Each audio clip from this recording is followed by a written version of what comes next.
All right, we'd like to call this meeting to order. Welcome everyone who's here for this joint meeting between the Lindon City Planning Commission and Lindon City Council here on January 6th at 7 p.m. in our council chambers. You might have noticed that we have a little bit different arrangement. We're not sitting up here formally on the dais to preside over you. That is because this is a little bit different meeting. We just concluded and adjourned our regular city council meeting where we conducted some business of the city. Tonight, here at 7 p.m., just to help us all understand and be on the same page, this is a work session, and as such, this is a meeting for the planning commissioners, raise your hand here, of Lindon City, and our city council. Steve Stewart over there, he's not feeling well, so he's kind of self-quarantining a bit over there. But we're getting together tonight. This is not an action item. No action will be taken tonight. This is what is called a work session. So we will have our staff present tonight information about this road. And as such, it is a public meeting, so you all here in the public are very welcome to be here. However, with this being a work session and no action item being taken, no vote being taken on anything in regards to this, this will not be a night for public comment. So let me kind of share with you how we're going to proceed, but we do want to hear from you. So once the staff has finished giving their presentation, the proper procedure is, as a work session, the two legislative bodies can ask questions of staff, have some discussion, and then once that adjourns, we would like to invite all of you to stay. That is where we would like to get your feedback, be able to have you ask questions of the staff. We're going to have different stations around the room where we can kind of break up and hold what we call an open house. So we thought this would be a really great way to make this a little less formal than a publicly held meeting. And this way you can interact directly with your elected officials or staff, one another, and we can kind of break out into that open house format and freely discuss and have those questions put forward and answered. So I hope that kind of gives us an understanding of how things are going to proceed tonight. And with that said, I'm going to go ahead and turn the time over to our city administrator, Mr. Adam Cowie, and go from there. Thanks, Mayor. Can you actually just take that mic with you? And so, yeah, if the planning commission or city council members have questions, feel free to jump in and ask as we go through this. And then just for the public, after we finish the presentation, this is probably about 45 minutes worth of information, depending on the questions that the planning commission and city council members ask. And then there's these 4 tables that will break up into groups. There's some documents there. Please don't take those. Those are to stay there for people to look at after the presentation. So the point of tonight, we received an application for a request to amend the Lindon City Street Master Plan, a general plan amendment to remove 1200 East and a section of 800 North off of the Lindon City Street Master Plan, east of 400 East. So this highlighted area there is the section of roadway that we're specifically talking about tonight. An aspect of this roadway is that along our north border, where we're looking at is over on this east end of town. This is Pleasant Grove's roadway master plan. This roadway is actually on both Pleasant Grove and Lindon's street master plan, the roadway master plan. And so as we look at this tonight, a significant portion of this section of the roadway east of 400 East in Lindon is actually Pleasant Grove's 1000 South. And so as we look at this document or this map, this is similar to the maps that are at these 4 stations that everybody will be able to look at closer after the presentation. The red line that you see there is the Pleasant Grove Lindon city boundary. So everything on the bottom, the south half of that is in Lindon. On the top of the red line, the north half is technically in Pleasant Grove. And so the request to abandon and remove the section of this roadway off of Lindon's street master plan. Technically includes this small strip of land about 14 or 15 feet wide, and then this section as it heads south. This area north of that line is technically in Pleasant Grove. We've met with Pleasant Grove staff and talked about this meeting that we're having, confirmed with them that this street is on their master plan, and we'll talk more about some of this development areas as we move forward. So, that'll work for me. Again, looking at this section of roadway that's technically in Pleasant Grove, if this road were to be improved, it's actually currently the draft design is to have this go over top of the existing Murdoch Canal. It would be built over the canal itself, the pipe. We wouldn't be relocating the canal or the pipe. It would just be an asphalt roadway over top of it. With looking back on some history of this roadway, we felt like it was important to look at how did this even get on the map in the first place. In some prior meetings, the 1968 master plan was discussed. This is the city's general plan, its goals, its guiding document for development of the city, the first one that was established. And so we felt there was a circulation element of the plan that involves transportation planning, that we felt it was important to identify some of these comments that were made in the plan. It says, during early 1963, the Utah State Highway Department, in cooperation with Utah County and with municipalities within the county, including Lindon City, began a study of the highway and street system throughout the entire county. An inventory of existing streets, the condition, length, and width of streets, the amount of travel, and the origin and destination of motor vehicles was made and analyzed, after which the information was published in a document entitled Provo Area Transportation Study. So this was a conglomeration of efforts through the county and various cities within the county at that time. Lindon's population in this year, early and mid-60s, was just about 1,200 people, and so it was pretty small. The resulting map that was associated with this document was this plan of streets and highways, where it showed arterials and collectors. Arterials being major roadways in the red that would carry larger regional traffic, and collectors that would carry traffic between our neighboring cities or throughout areas of town. The section of roadway that we're looking at also was identified and included here is in the yellow.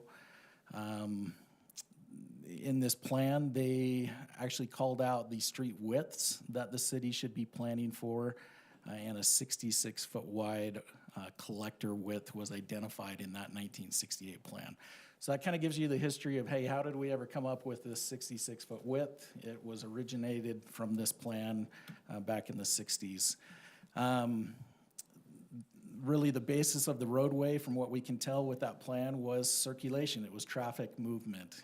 This comment here was included: since highways and streets in one community are interrelated with highways and streets in other communities, as well as in the county as a whole, plans for Lindon's major street system were prepared cooperatively by the Bureau of Public Roads, Utah State Highway Department, Utah County, and the municipalities within the county. This street that we are looking at is a collector street that was identified. So moving on through the history of the city, in 1976, another master plan was adopted, and highlighted there is the general alignment that this road ended up following. Of note, our city boundary at that time didn't include this section of the roadway, and so there was areas that were annexed after this that included the road. This was the 1995 general plan, and as each of these plans came forward, these were adopted through a series of public meetings, public hearings, where Planning Commission would make recommendations to the City Council, and the City Council would adopt a final plan. And so these were things that were hopefully done with public input. This highlighted section there you can see on that 95 plan doesn't quite fit with the current alignment. There was a lot of development that hadn't occurred up on the hillside, But you can see down on that bottom right, that first segment of 1200 East was completed in about 1994. And so that's when that section of the roadway first came about. Moving on here. This was the plan adopted in 2000. Some additional sections of 1200 East were improved up to about the center of the city there as it headed north. This area here had not developed in that time frame. As we approached the 2011 general plan, there was more of an alignment that had been established. There were some preliminary subdivision plans that were created in this corner, and the city was able to identify with more certainty where that roadway would go. This is the current 2023 street master plan map that is being requested to be amended, and so the section again that we're looking at is this highlighted area. As part of our as part of our general plans, the state actually requires that every city in the state has to adopt, as part of your general plan, a transportation and circulation section, a plan that just talks about movement of traffic. And so within our 2023 plan, these are just some screenshots from various pages. This paragraph talks about collector streets, that those are provided for traffic movement between arterials and local streets. These roadways are identified as either major or minor collectors, and they're wide enough to accommodate a center turn lane if that's needed. The roadway that we're looking at is a major collector on our plan. The plan does list in the wording here, specifically calls out that there could be a future extension of 1200 East to the north. And then as the plan was adopted, it identifies with these different colors the different sizes of those streets, the orange being the major collector and the dotted being those future major collector streets. Further in that transportation and circulation element, talks about coordinating land uses to make sure that developments can properly circulate. These sections, I think, were important to identify. One of the goals of this section was to ensure that the city retains overall control over the design and location of the major street system within the future growth areas. It does have some implementation measures that would be listed as goals, requiring adequate thoroughfare systems within the future growth areas, securing rights of way prior to or concurrent with land development, and implementation here on the top right, requiring potentially a traffic impact analysis when deemed necessary by the city engineer. And later on, I'll ask Noah Gordon, our city engineer, to address his thoughts on that. Further on this section of the document in the general plan is made mention that design and install local streets to discourage through traffic in residential neighborhoods, directing that traffic to higher capacity roadway classifications. So we just wanted to identify some of those sections of our current general plan, that 2023 plan that's being requested to change. So how was the 1200 East right-of-way obtained and built? I just wanted to give you a little bit of background. This is a section, this photo here, that's taken just a quarter mile or so north of our south boundary. Most of the sections that are currently built on the east bench in that Canberra neighborhood were dedicated through developments that occurred. So home lots were platted. This specific plat was a section that was done in about 1995. As part of the plat, a roadway is identified, and then there's usually notes on these plats, and these are public documents that typically would show up in a title search with any sales or transactions would also hopefully be provided to buyers as part of a purchase. 1200 East, it indicates, would be a collector street. Other things that are identified on the plats that we'll talk about tonight. This is one that specifically shows the Salt Lake Aqueduct right-of-way, has a 150-foot wide easement. There's multiple areas where streets have already been built over top of that easement with licenses and contracts allowing that to occur. And then the owners of the property, usually these developers, they then have a section that they sign and dedicate these public street sections for roadways, and then also the easements that may run along the perimeter of lots. And so for a lot of the area of 1200 East, along the foothills, it was acquired through street dedication as part of a development. I think I wanted to back up and just show you on this 1995 plan is really the street master plan that the city at the time was looking at this corridor in more of a regional aspect. You can see as this dotted lines that extends all the way out towards the freeway interchange. This is the Pleasant Grove Lindon interchange. At that time didn't exist, but the cities, Pleasant Grove and Lindon, had gotten together and said, hey, this is something that they felt would be beneficial.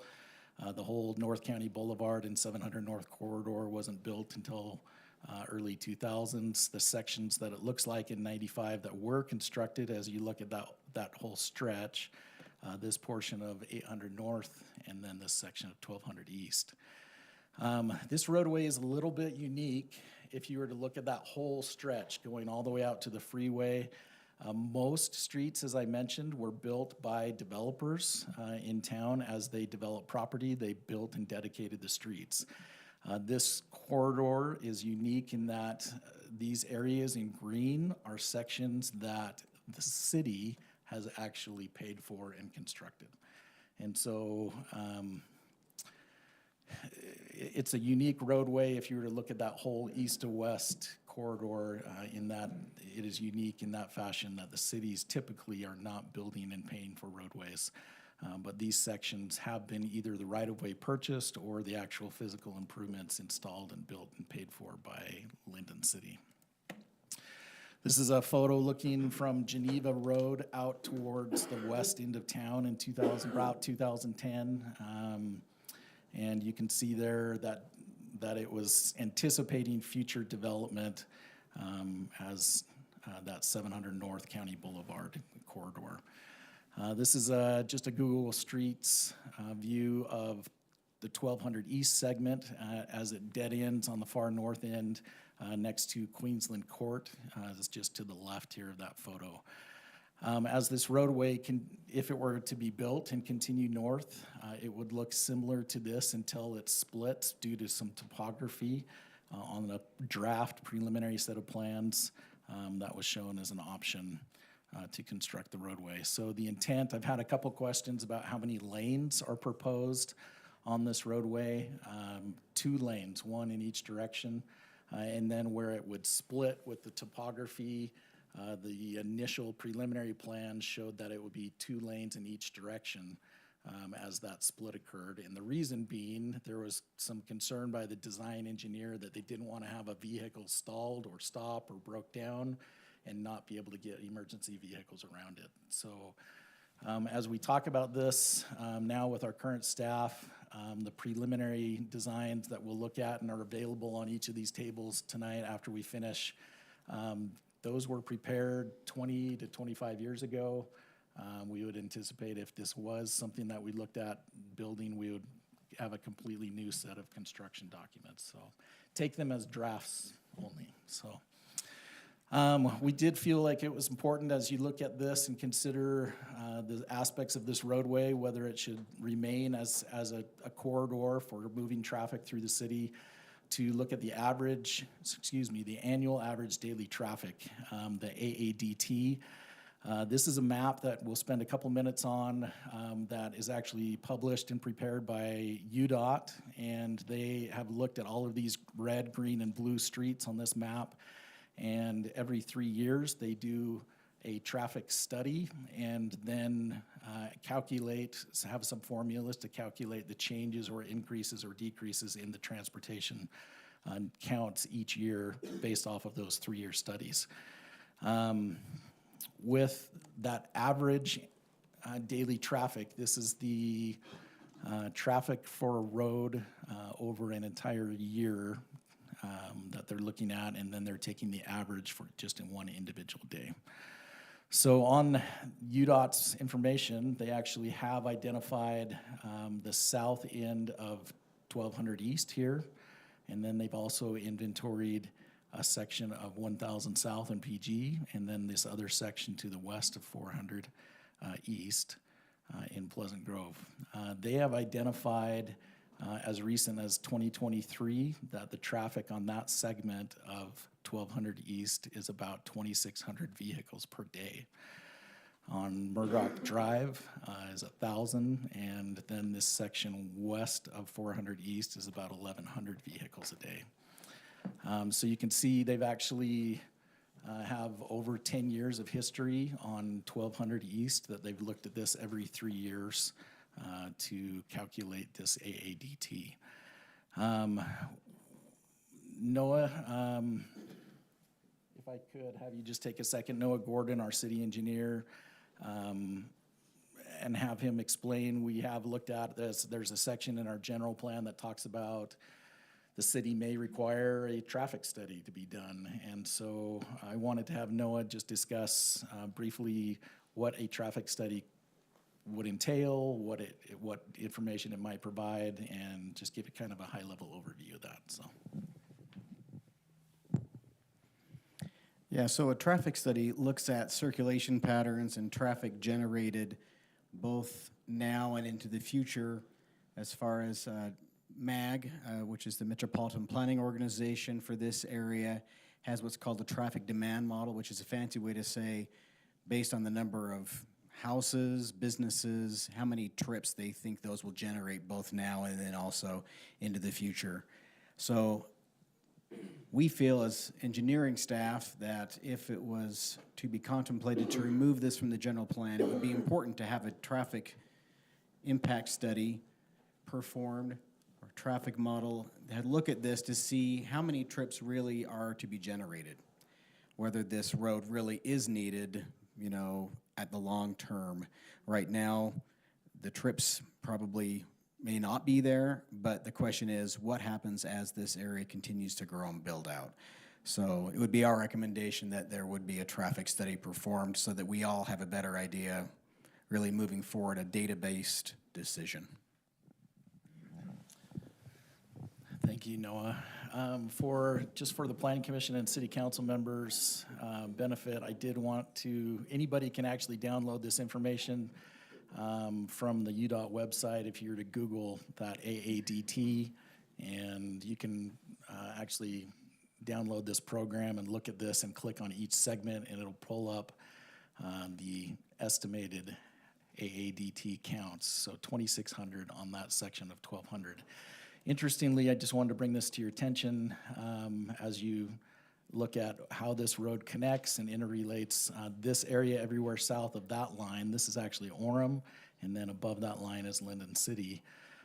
With Timpanogos High School, just a few blocks away, this section immediately south of 1200 East in Orem is estimated to be carrying in 2023 9,600 vehicles a day. So a lot of traffic going north and south along that segment of roadway that connects into 1200 East. Thought it may be helpful just to identify a few other, so you can kind of see what are some counts. If you're interested, Planning Commission, City Council, go ahead and ask what are some, just to compare it to other roadways. This is 400 East, they're estimating 4,700 vehicles was the average. 400 North, estimated at 2,100.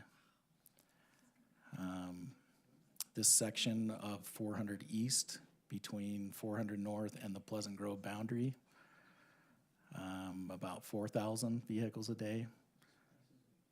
So just trying to put that into perspective. Yes. Yeah, unfortunately, I think there's no way for us to really know, like this 1,000 PG, it's sort of cut off.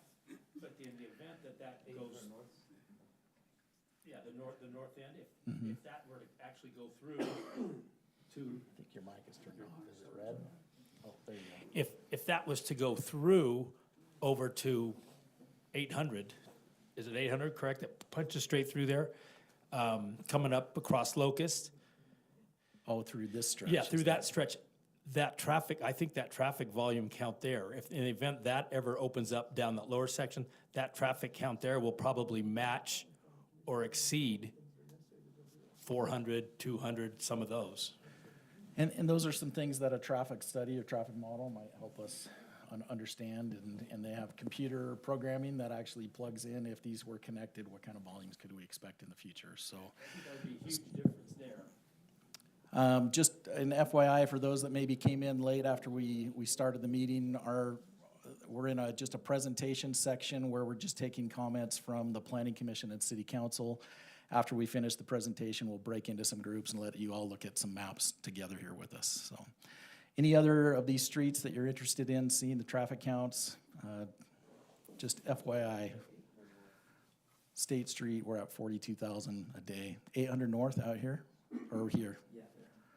So this one, 7,200. And then the locust section of next week. 1,900. So 200 south, this segment just below 1,200 east, 4,000. And then below the junior high, downhill from the junior high, 7,000.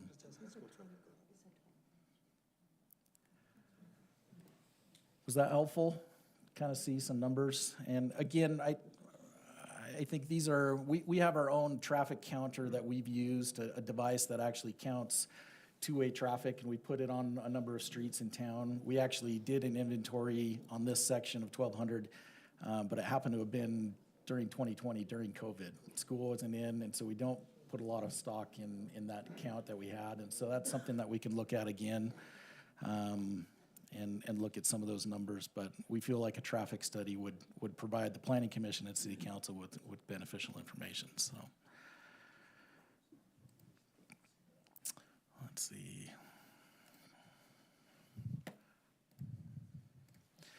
So moving on with some other, what are some other reasons other than moving traffic that 1,200 east and this 800 north were planned? We wanted to run through some of those things. Probably that second highest issue is a utility corridor.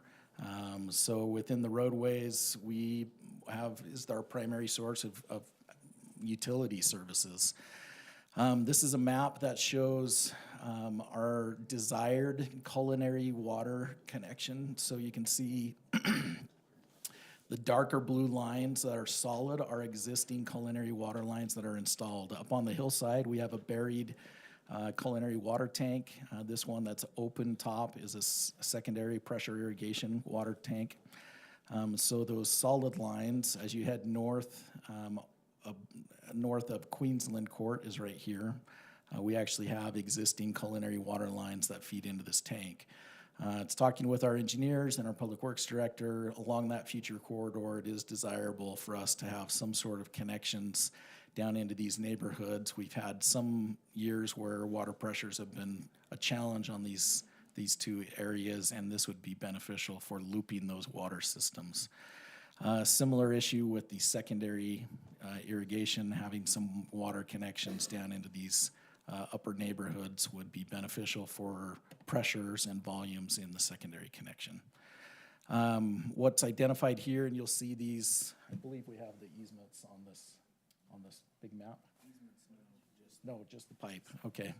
So on the big map, as we finish here and you'll look, we did identify, there's just a solid line that you'll see that shows the Salt Lake Aqueduct that runs along that corridor. Other issues and reasons for the roadway, obviously access. Public safety is a huge issue as far as getting to and from locations and sites. Having a good circulation system within the city has been important to connect streets, to make sure that we can respond quickly and safely.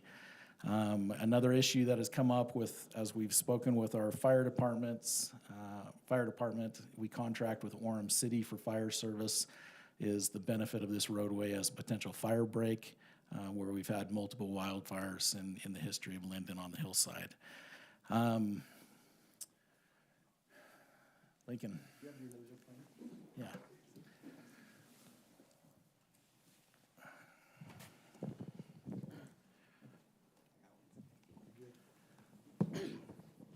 So just to give everyone a little heads up, Gardner's actually reached out to me in June and July, and so this is when I really started studying into this. There has been no issue related to Lindon City that I have spent more time on, dozens and dozens of hours, trying to understand the significance of taking this off the general plan versus keeping it on the general plan. So I met with our chief of police, I met with the fire chief over in Lindon.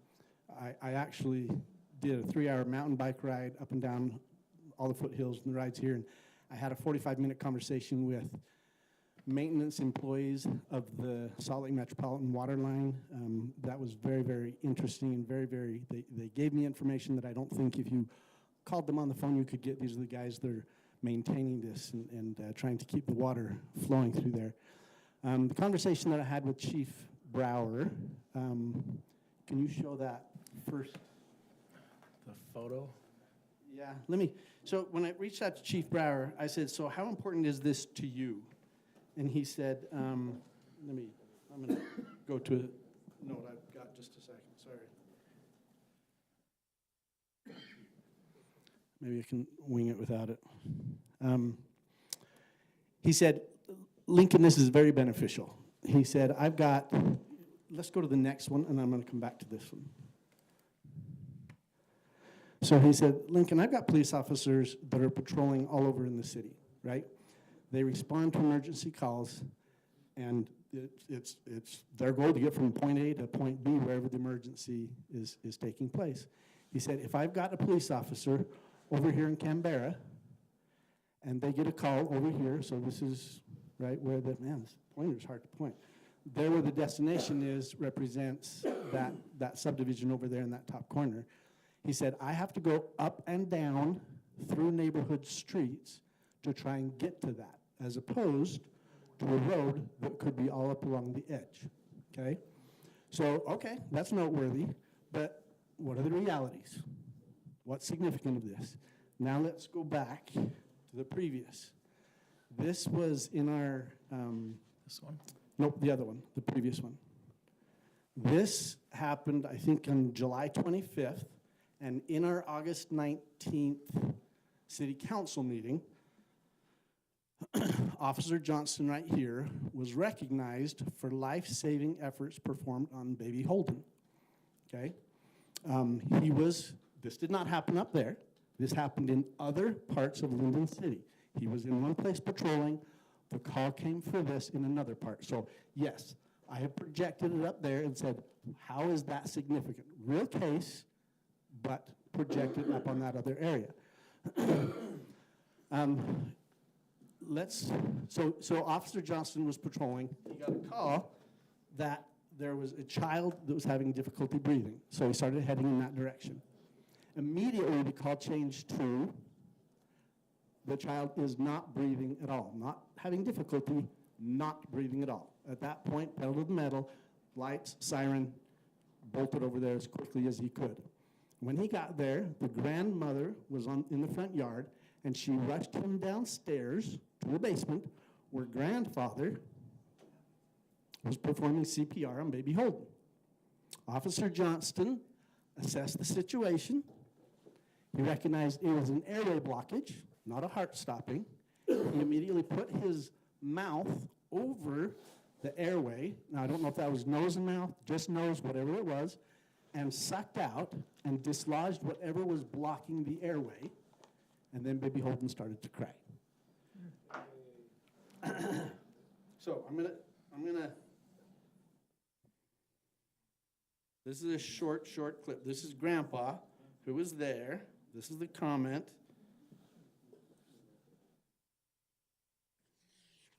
I'm going to try really hard not to get emotional, but we are extremely grateful for the first responders, from how quick they were to how professional. When he came in that door, but I tell you, I never thought to be doing CPR on my grandchild, but when he walked in that door, boy, it was just a breath of fresh air to know that there's somebody there that knew a lot better than I knew how to handle this situation, and to be able to then get him to cry while he was still in our presence. I tell you, it was just everything we could do just to take that breath and go, geez, it's going to be okay. It's going to be okay now. And our heart goes out. I can't thank him enough. And everybody, because it was just boom, boom, boom. And all of a sudden the whole room was full of police officers and firefighters and people that could take care of him. And how grateful we are. Just eternally grateful we are. Thank you so, so very much.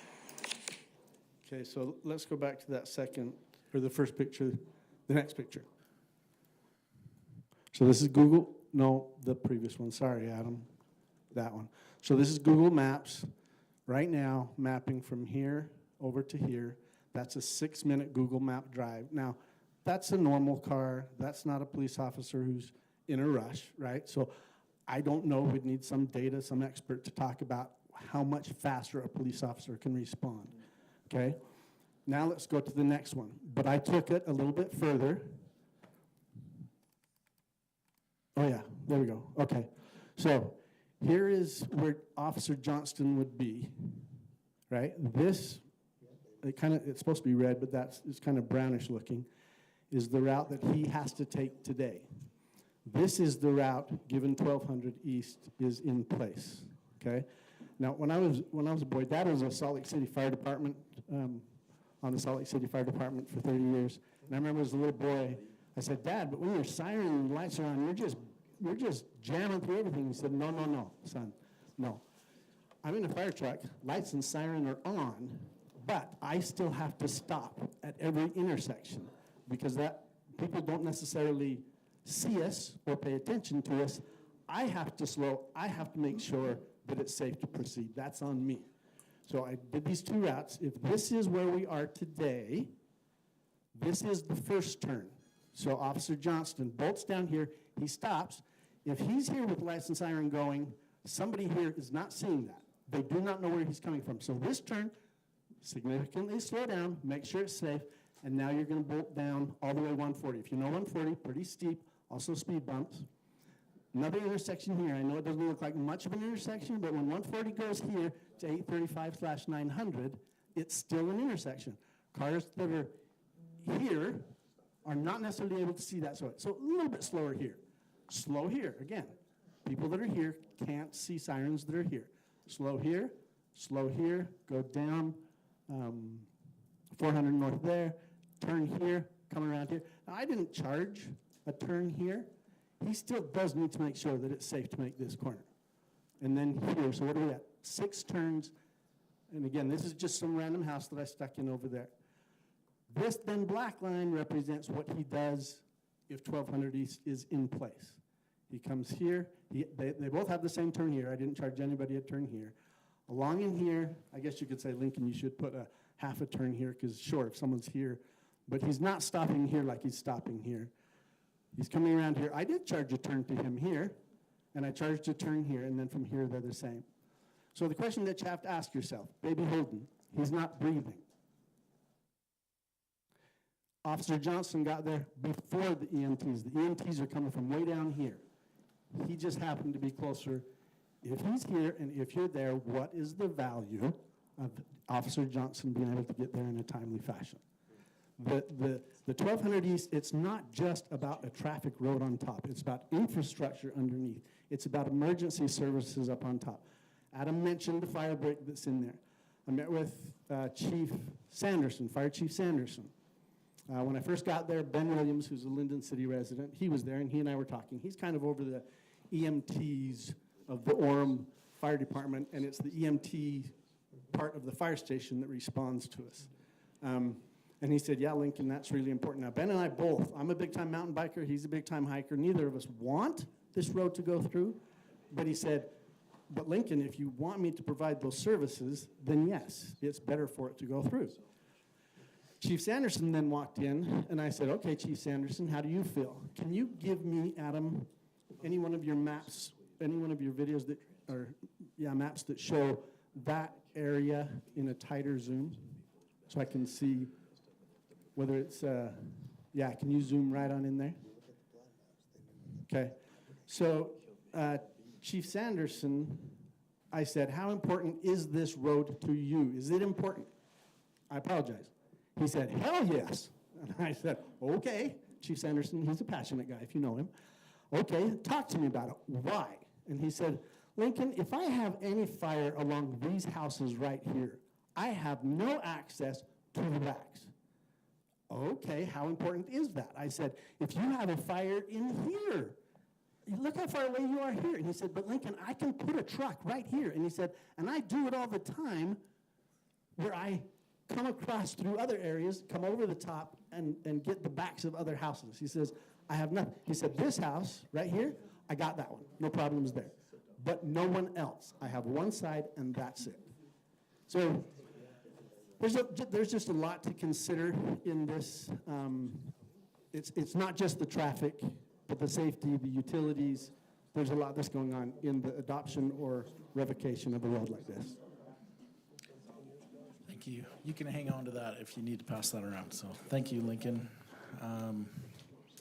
Yeah, I'll take that laser pointer back from you, actually. Thanks.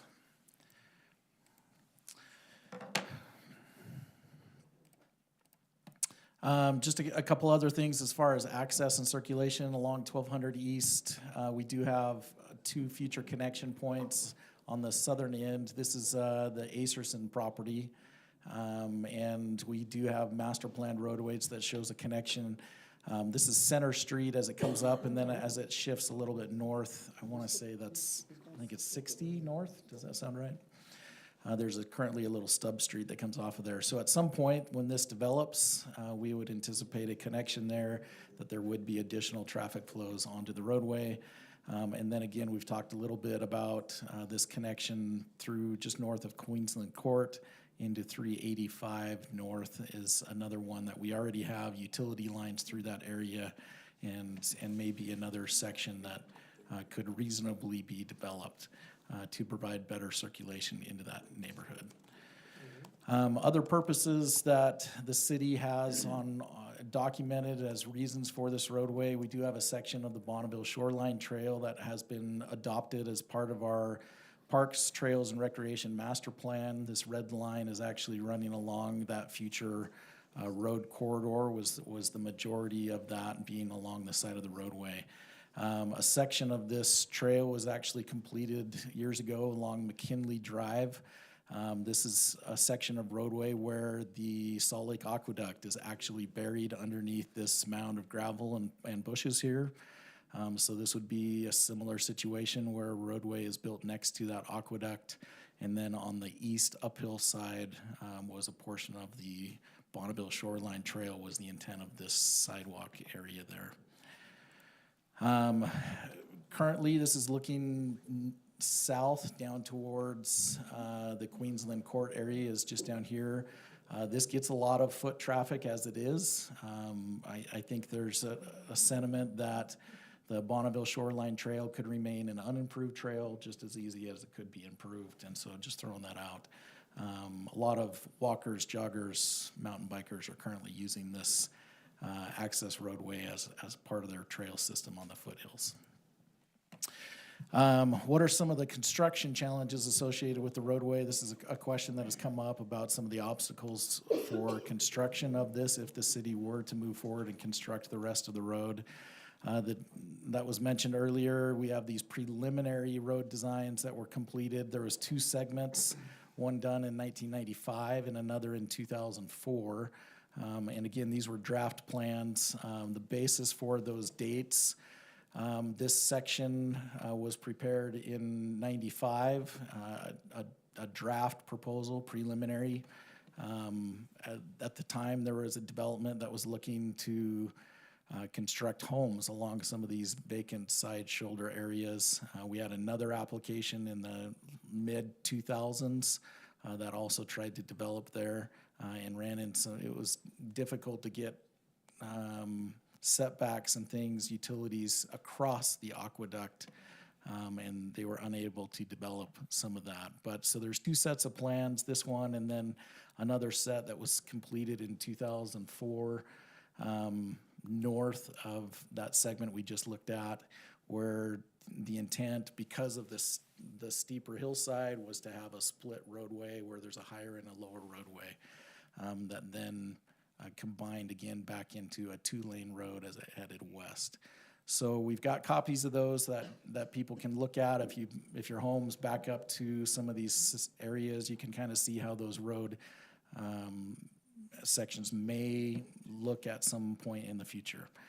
Again, these are preliminary drafts and nothing finalized there. Something that is a challenge along that straighter section of the roadway is avoiding the aqueduct. There's some pages that are involved in the plans. If you were to look at this is cutting through the roadway essentially and through the pipe, looking uphill. If we're just looking at this one, this would be the mountainside, so the east, and then looking west. If you were to construct, you'd have to excavate here, fill here, the roadway being the darker line, and then the pipe location for the aqueduct in that uphill section of the roadway, similar to that section here that was along McKinley Drive. So also in those plans then, you'll see something similar to this where the engineers at the time contemplated sections of the roadway and the contours that may come into play. Keeping in mind some of these side slopes and easements that are in yards and properties, these were on the preliminary plans put in before homes were built, and so some of those may need to change if this road is constructed. It does have a cross section that shows in the road where it's just the straight sections where it's not split is a 66-foot wide right-of-way with a 50 feet of asphalt. On the segment that's split due to the elevation differences, it says it varies between 136 down to 57 feet with the intent of 2 lanes each direction, again, for safety issues to try to get around a vehicle if it's stalled or broke down. Part of the Highlands at Bald Mountain subdivision was that far northeast corner of the city where this roadway kind of loops around that. When this subdivision was being contemplated, there was some discussion with the city elected officials at the time about whether or not to record slope easements or to install retaining walls when this roadway were to be built. And so just for an FYI, that retaining wall option is still something that could be incorporated. You can see here, instead of a fill slope at the bottom of a roadway, there might be a retaining wall. This was a document that was prepared and presented as part of a memo from the city engineer back in 2000, I believe it was 2007, 2004, that looked at possible retaining wall locations being these darker red lines instead of a slope that may come down into the backyards. At the time, the city council voted on this, and it was a substantial increase in cost to install the retaining walls, and nothing had developed here. So they were looking at vacant lots, and they chose to record those slope easements instead of the retaining wall option. But that is something, again, I think could be considered in the future. So I wanted to show, I think a lot of people have a hard time visualizing what this road could look like. This is my individual effort to try to Photoshop in a roadway. So take this for what it's worth. This is not exact. This is just an effort to try to show how this may look. So we are looking in this aerial photo, looking south. This is 1200 East and the Queensland Court area right here. So that is the dead end as you head north on the existing section of 1200. This is the 385 North section, and there's a hammerhead turnaround that was improved a few years ago. The city accesses, there's some gates here that goes up to our culinary water tank system. We access that almost daily to check some things up in that tank. So if this road were to go in, it could look something like this through this section. And then what we've done with this drone is just turned it to look north. So about the same spot looking north. Here's some people walking on that photo or along the access road. The aqueduct is actually buried just to the uphill of that, and you see some blow-off points as you go through there. And then looking along that north side. So our boundary with Pleasant Grove is right along there. So this would be, again, my best effort on a Photoshop of what that split roadway could look like, something like that, and where that roadway may approximately fall if it were to be built in this section. This is then on the far north end of the city. This is Lindon, and this area is Pleasant Grove. Our city boundary as it goes up the hill is actually right along that fence line. And then it makes a little jog about 14 or 15 feet and then continues south. So that red line is approximately our city boundary. PG on this north side, Lindon on the south. The roadway was intended to be all in Pleasant Grove as it ran along that section. And then the split roadway would turn and kind of go up this hillside as it heads south. Again, that red line there is our city boundary. So as you discuss this in your future meetings, Planning Commission and City Council members, keep in mind this section along here is technically in Pleasant Grove. Any action we take would not be removing that from their master plan. So it would just be everything on this side. Just to clarify a little bit. So we are not taking public comments right now as part of this presentation. It is their backyard that Lindon owns. So I think you need to clarify that for people that. So let me continue on with this presentation, and then you're welcome to ask questions and when we break into groups. On the 1200 East construction issues, some of the challenges also that may come up is the trade with the property with the U.S. Forest Service. The U.S. Forest Service does own a little segment here that this road is planned to cross. Lindon City owns a large parcel here that they acquired years ago. It's been discussed in prior years about doing some sort of land swap, this triangle for something up on that hillside area. And the most recent information that we had some emailed communication in 2015 with the district ranger at the time was John Stansfield. He's actually moved on. It's a new district ranger. At the time, he had gone back and forth with his staff and come back with this comment that a potential exchange is feasible in the future. However, given the timeline, it was so far out, he wanted to address it at a later date. And so we haven't picked that up. That's as far as we've gone with the Forest Service. We've sent a recent email to the current ranger to see what his thoughts are if a property trade is still feasible with them on that. That area that would be potentially traded is, this is taken just behind the houses looking south. There's a power line corridor that cuts through part of that area, so it would be this section right through here in this photo. And then, again, my best effort there to kind of show where that potential triangular area would be that would need to be traded with the Forest Service. Looking towards the mountain, looking kind of northeast, and then this one again, the area looking right there.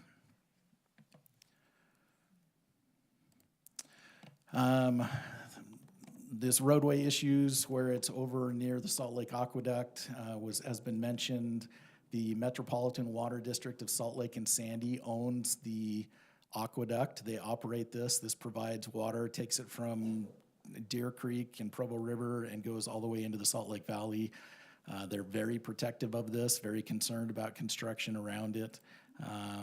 Lindon City, back when this development was being considered in the late 90s, actually worked with, at the time, the property, the easement, the aqueduct was owned by the Bureau of Reclamation.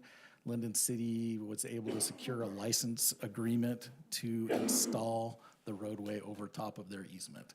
And that's valid at this current time. Since that date, Metropolitan Water District has purchased some of that right-of-way when a few of those developments couldn't overcome some of the obstacles there to build houses. The Metropolitan Water District of Salt Lake and Sandy has bought some of that land. And so that would be an issue if the city were to look at building the roadway. We would have to try to acquire the road right-of-way from the Metro District. So a question of funding has come up, and this is this is TBD. We really don't know at this point where that funding would come from.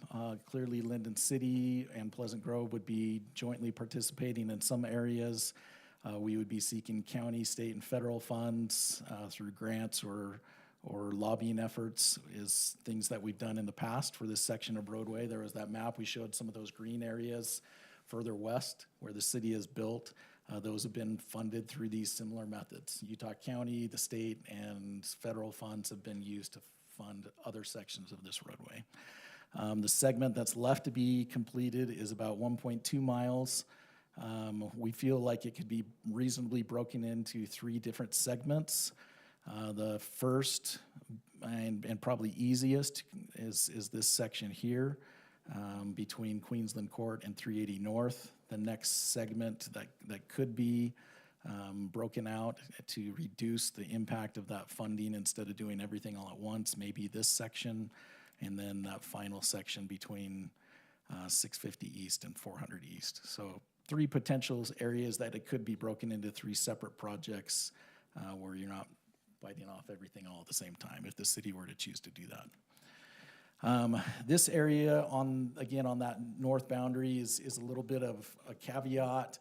We understand that the Millet property may be up for sale in the next year or so, or could be now. And when that property develops, Pleasant Grove anticipates, when we've met with them, that they would require a developer to install portions of this roadway. And so that would be the one section potentially where the cities aren't participating in some of those improvements.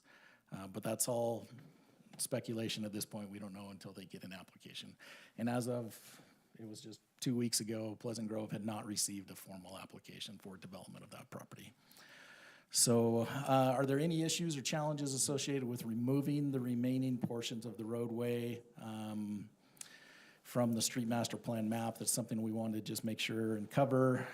There are some challenges to this. So there is a section of the road on our northeast corner that was purchased through corridor preservation funds. In 2004, we applied for funds, and the developers actually, there was 2 partners that got into some disputes, and the development was put on hold. The city then, once they kind of figured things out and moved forward with their project in 2009, renegotiated a purchase of the right-of-way. So the developer entered into an agreement with the city and sold the property to Lindon City, and that 1,200 East and a small strip of 800 North for $439,000. In 2009, later that year, we worked with MAG, it's the Mountain Land Association of Governments, and the city applied for some grants and was reimbursed $430,000 of that purchase.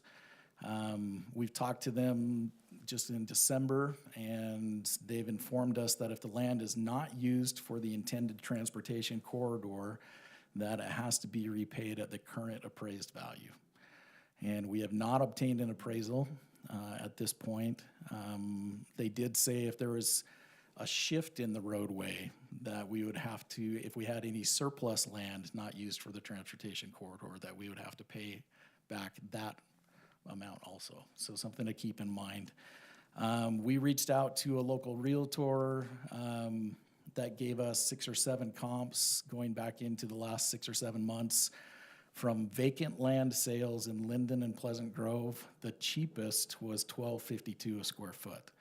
And that would put the acreage that we purchased, if that's what the appraised value came in at, $1.35 million that we would have to repay as a city back to this. The next lowest square foot price on those 6 or 7 comps was $21 a square foot for residential property. So it is a big difference. Again, we don't know, but that's some figures to keep in mind. This is the section that we're talking about. This is 2.48 acres that was acquired through that corridor preservation fund that we would have to repay if we abandoned the transportation corridor. Looking at this this is just on the corner of 650 East, would be kind of to the right there. This is looking uphill. Our city boundary is kind of along that fence line. The city owns a small strip right there, this strip of right-of-way was purchased as part of this. It's 14 feet or so wide and would come kind of down this, right through this area. So this is standing uphill from that. Then we're looking back. This is that corner where that prior photo was taken. You can see this is the section of 1000 South and PG. If the road were to be built, it would come along over top of the trail here. The trail would shift to the south of the roadway, and then the road continue up the hillside. Just looking at the air photos and some of the parcel lines, these white fences are probably at about the right spot for where that roadway is. So the road is actually sitting right here as it comes up the hill. These backyard areas, as it turns that corner, are quite steep, and so again, the city's right-of-way is off to the right side of this, and then coming around those fences if the road were to be built up above that area.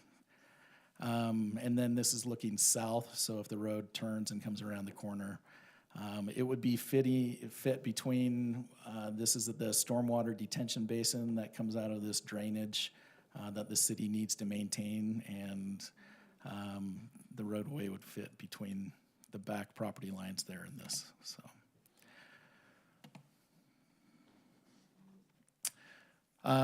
property disposal is an issue of just to be aware of some of the challenges here. With the Highlands at Bald Mountain subdivision specifically, there was easements for slopes and that were recorded on most of those lots that back up to the future roadway. We would have to have a public hearing to declare the land as surplus, and then there's a question about our subdivision ordinance, whether or not our current ordinances would even permit some of the disposal of some of these properties. The replat and surveying costs, title and closing costs, and in the past, any sales or transactions that have occurred where a property owner wants to buy property from the city, those have been costs that the city has required of the property owners. And then there's 4 or 5 other property acquisitions and dedications that have been done in other areas of this segment of 1200 and 800 North. That the city would have to vacate that street area, and the process where they've dedicated it as part of a subdivision plat, where we looked at one earlier, it has those lines drawn on the map.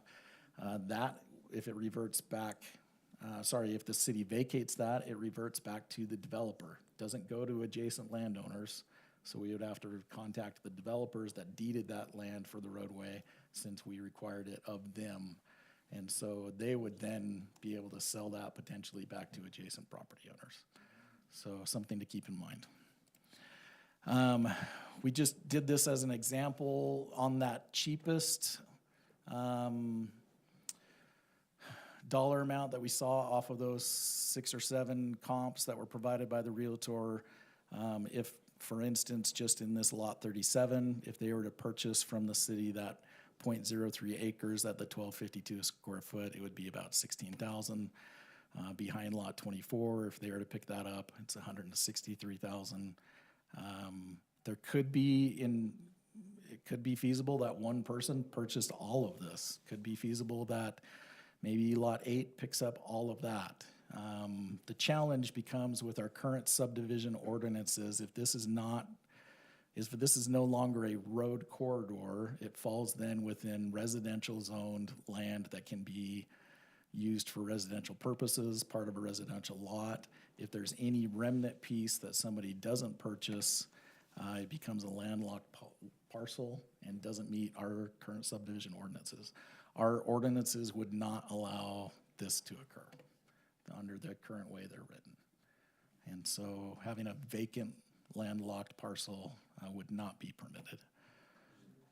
So on that subdivision also, again, I've mentioned there's these slope easements. A new plat would have to be recorded to release those easements with signatures from all of the property owners releasing those, or each individual or a couple individuals lots replatted at the same time. So lots of surveying, lots of deeds and things that may have to go into that.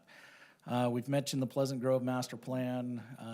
As we met with them a few weeks ago, they did feel that if the city, Lindon, takes that roadway off their master plan, that they would like to improve as part of this millet development and make sure that this intersection is realigned. This little section that comes off of here was intended to be part of the future roadway.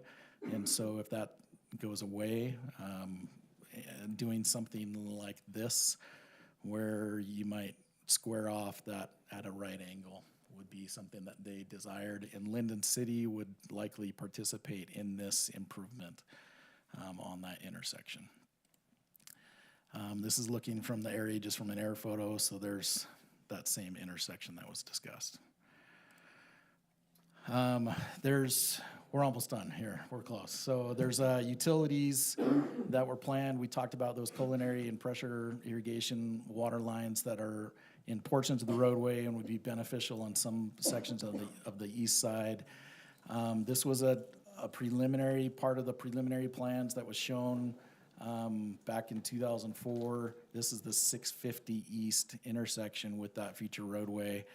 At the time, the city engineer was also the city engineer for Pleasant Grove and had contemplated that utilities would extend into the Millet property along that roadway from Pleasant Grove, and then that Lindon City's utilities would loop around that roadway as well.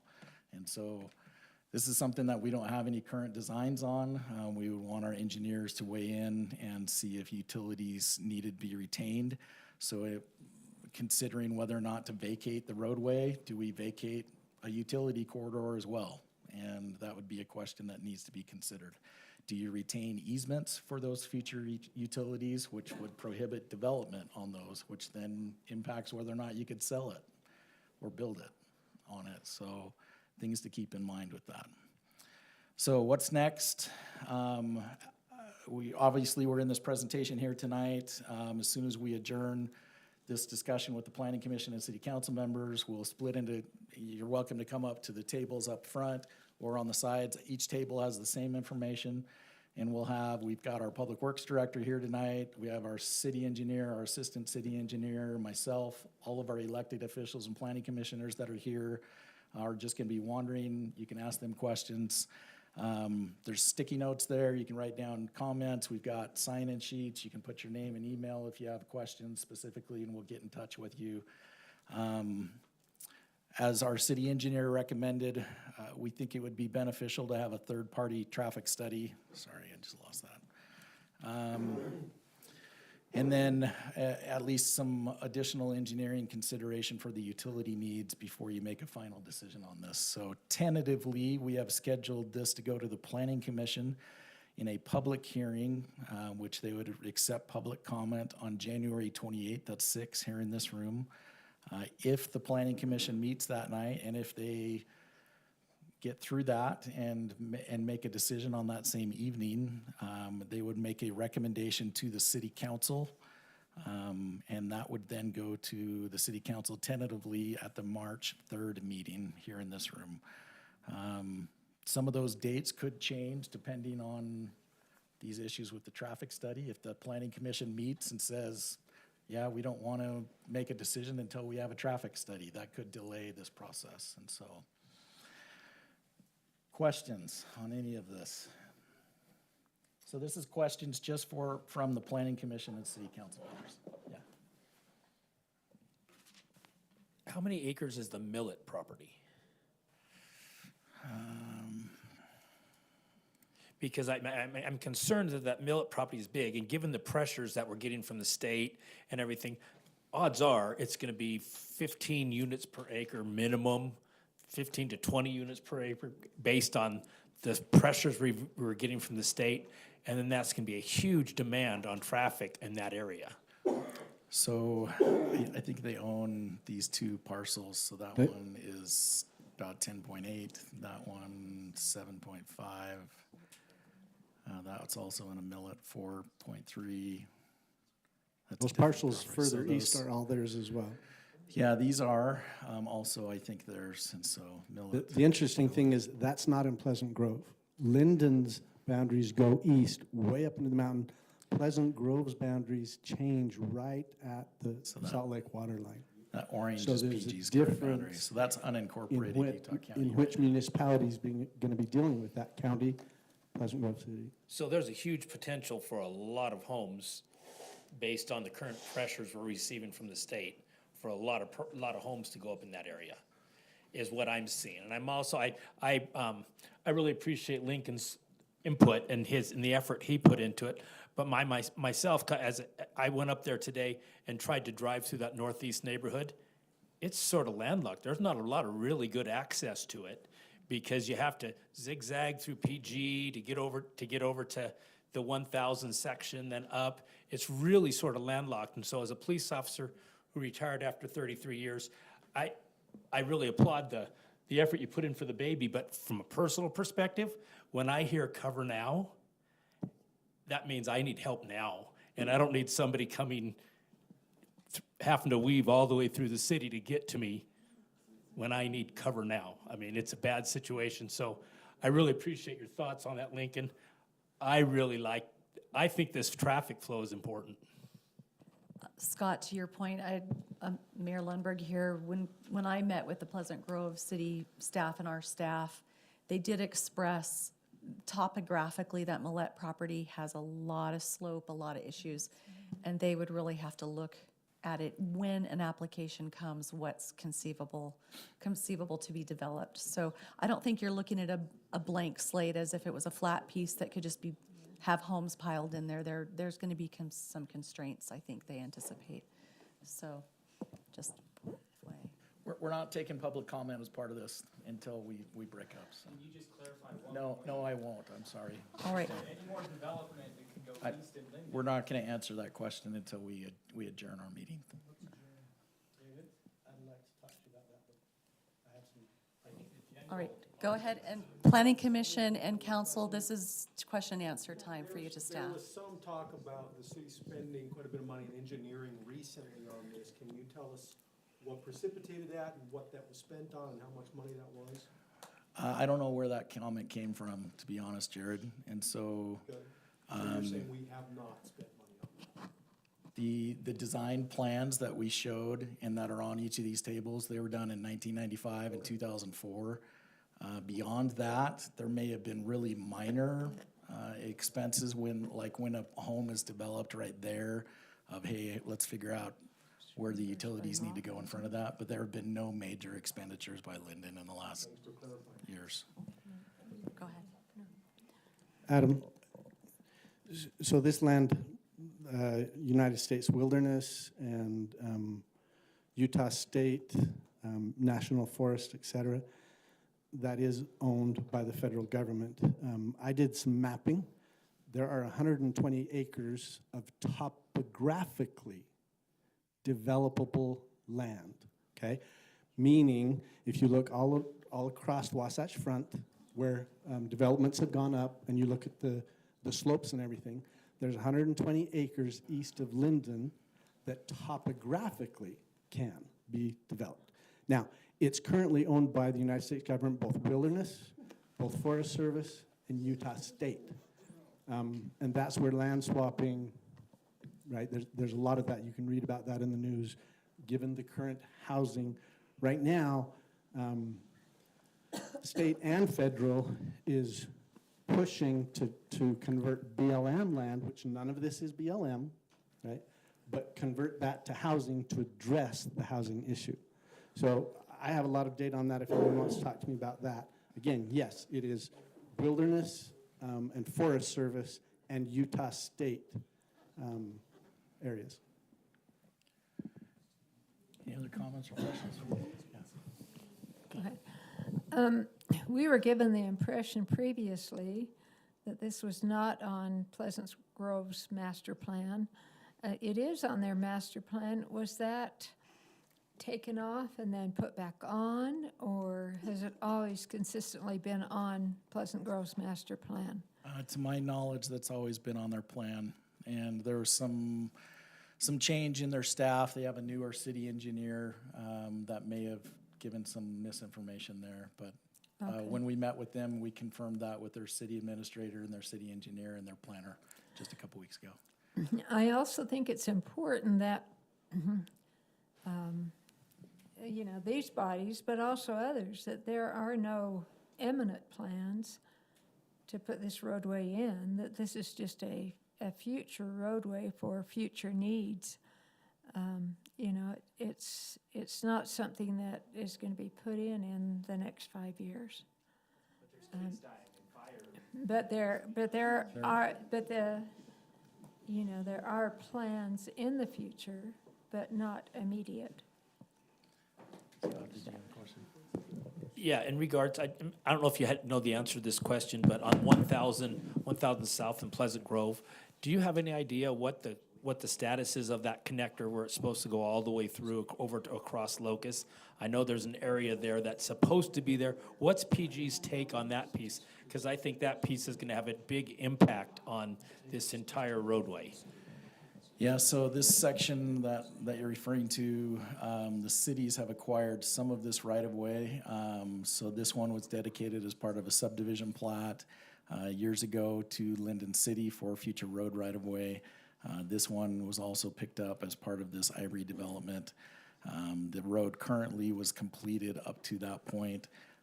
There is actually, we understand, I think it's on Thursday, that Pleasant Grove is meeting to discuss. There's one of these two lots that's being developed. They're splitting into 3 as part of that. They're needing to acquire some utility services through that future roadway. And so the cities are looking at potentially acquiring that road parcel through there. So over time, this roadway, the cities, PG and Lindon collectively have made efforts to pick up right-of-way. There's no current efforts to build that section, but Pleasant Grove has applied a couple times for some grant funding to try to do that.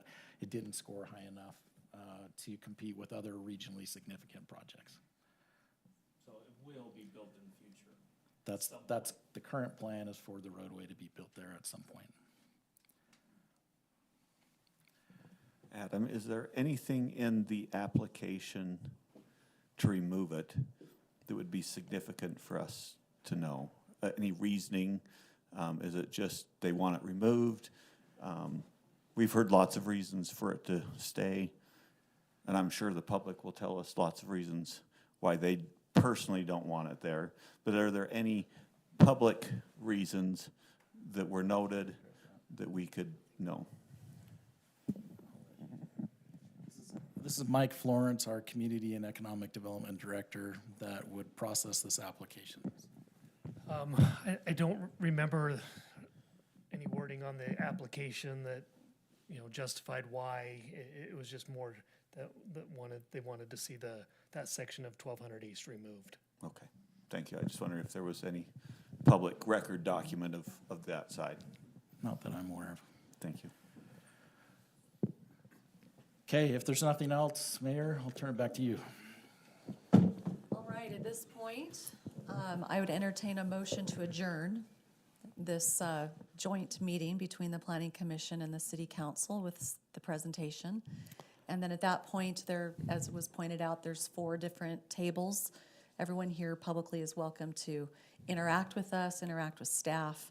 Let's quickly, Juan Garrido, he's up there, Public Works, he's kind of over by that station. We've got our city engineers. We have both of them raise their hand here. And then other staff that's available to answer questions as well from our planning department.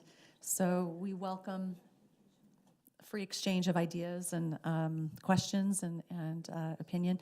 As you saw, the process for the application, no decisions being made at this point, but there will be that future meeting on the 28th with the Planning Commission to address the application that was put forward. And there will be public comment taken at that time, as well as the City Council meeting when that moves forward from the Planning Commission. All right, so I'd entertain a motion and go. Okay. I'll second the motion. Motion by Councilmember Broderick, seconded by Councilmember Hoyt. All in favor? Aye. All right, we are adjourned. We will now move to the open house portion. And just a FYI, this has been recorded on our city YouTube channel, so somebody can watch it later. Good presentation.